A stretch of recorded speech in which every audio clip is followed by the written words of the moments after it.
আমরা সবাই ওনাকে বলি perfect gentleman, calm, compose and classy. কিন্তু একটা প্রশ্ন, এই ইমেজটা কি পুরো সত্যি? বছরের পর বছর ধরে ওনার রিলেশনশিপ নিয়ে নানা আলোচনা হয়েছে। পাস্ট থেকে প্রেজেন্ট একটা অদ্ভুত প্যাটার্ন কি সত্যি আছে? সুজান থেকে শুরু করে আজকে সাবা, সব কিছু কি শুধু কাকতালীয়, নাকি আমরা যেটা দেখছি সেটা শুধু খুব সুন্দরভাবে তৈরি একটা ইমেজ? আজকে আমরা পুরো টাইমলাইনটাই দেখব। ফ্যাক্ট, হিউমার আর ইমেজের পার্থক্য একদম পরিষ্কারভাবে। বলিউডে একটা সময় ছিল যখন পারফেক্ট ফ্যামিলি বলতে একটাই নাম উঠে আসতো, ঋত্বিক রোশন আর সুজান খান। সুন্দর স্ত্রী, দুটো সন্তান, হ্যাপি ফ্যামিলি ফটো, সোশ্যাল মিডিয়ায় আদর্শ বাবার ইমেজ। ঋত্বিককে তখন শুধু সুপারস্টার নয়, একজন ফ্যামিলি ম্যান হিসেবেও দেখা হতো। কিন্তু প্রশ্ন হলো, সব কিছু কি সত্যি এতটা নিখুঁত ছিল, নাকি ক্যামেরার পেছনে অন্য গল্প চলছিল? 2009 সালে কাইটস ছবির শুটিং, কোস্টার বারবারা মৌরি, মেক্সিকোতে দীর্ঘ শুটিং শিডিউল। তারপর থেকেই শুরু হয় গুঞ্জন।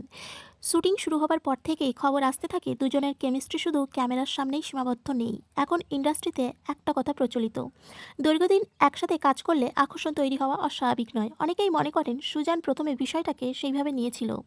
তিনি জানতেন সিনেমা মানেই ঘনিষ্ঠ দৃশ্য, আবেগ এবং সংযোগ। কিন্তু সমস্যা শুরু হয় অন্য জায়গায়।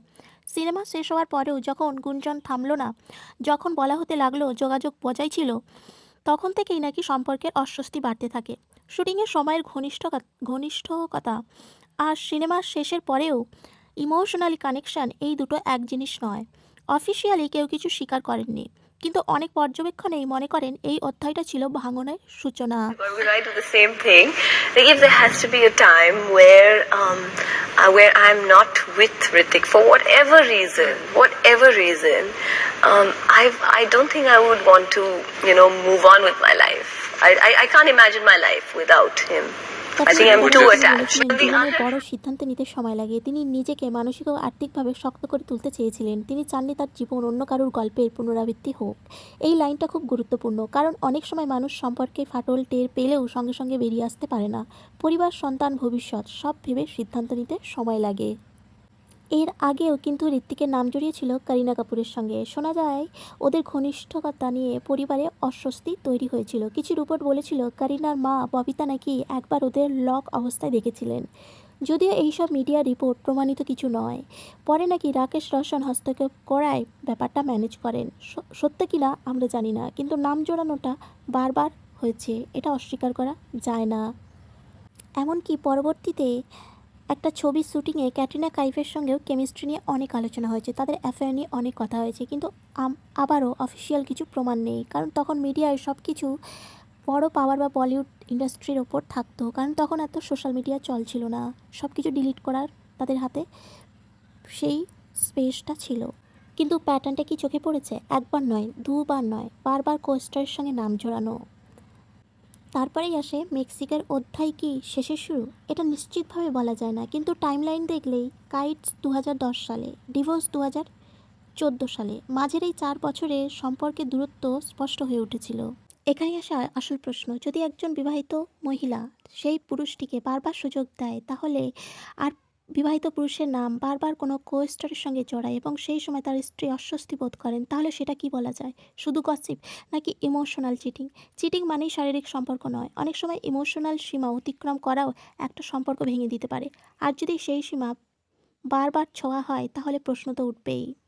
তারপরেই অবশেষে 2014 সালে ঋত্বিক আর সুজান অফিসিয়ালি আলাদা হয়ে যান। 14 বছরের বিবাহিত জীবন শেষ।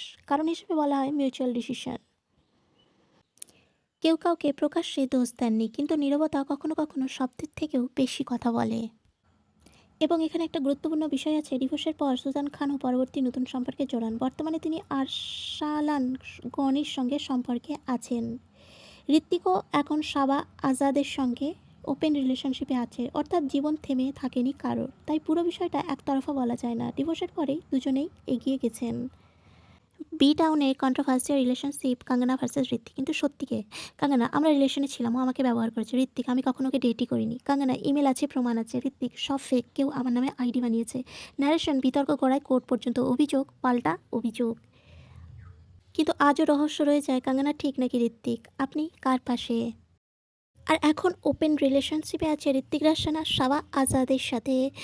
এবং এখানে একটা বিষয় লক্ষ্য করলে দেখা যায়, সবার সাথেও ঋত্বিকের এজ গ্যাপ অনেক, যেমন কঙ্গনার সাথেও ছিল 13 বছরের সম্পর্কে, এর সাথেও এজ গ্যাপ, এমনকি করিনা কাপুরের সাথেও। এখানে একটা জিনিস দেখা যায়, তাহলে কি এটা শুধু কাকতালীয়, নাকি ঋত্বিকের লাইফে একটা প্যাটার্ন আছে যেটা আমরা দেখতে চাই না? বারবার এজ গ্যাপ রিলেশন, বিয়ের সময়ও নানা হিউমার। প্রশ্ন একটাই, এটা কি শুধু কোইন্সিডেন্স, নাকি ভালোবাসার সংখ্যাটাই আলাদা? ছোট্ট পার্টনার, বড় বিতর্ক, আর অসংখ্য হিউমার। সত্যি কি ঋত্বিক পারফেক্ট জেন্টলম্যান, নাকি আমরা পুরো ছবিটাই কখনো দেখিনি? আমরা বাইরে থেকে পুরো সত্যটা জানি না, কিন্তু প্রশ্ন তোলা কি ভুল? শেষ পর্যন্ত সিদ্ধান্তটা আপনার। এই বিষয়ে আপনার মতামতটি কমেন্টে জানান। যদি ভিডিওটা ভালো লাগে একটা লাইক করুন, আর এরকমই তথ্য পেতে দ্য বং স্পিল চ্যানেলটি সাবস্ক্রাইব করে পাশে থাকুন।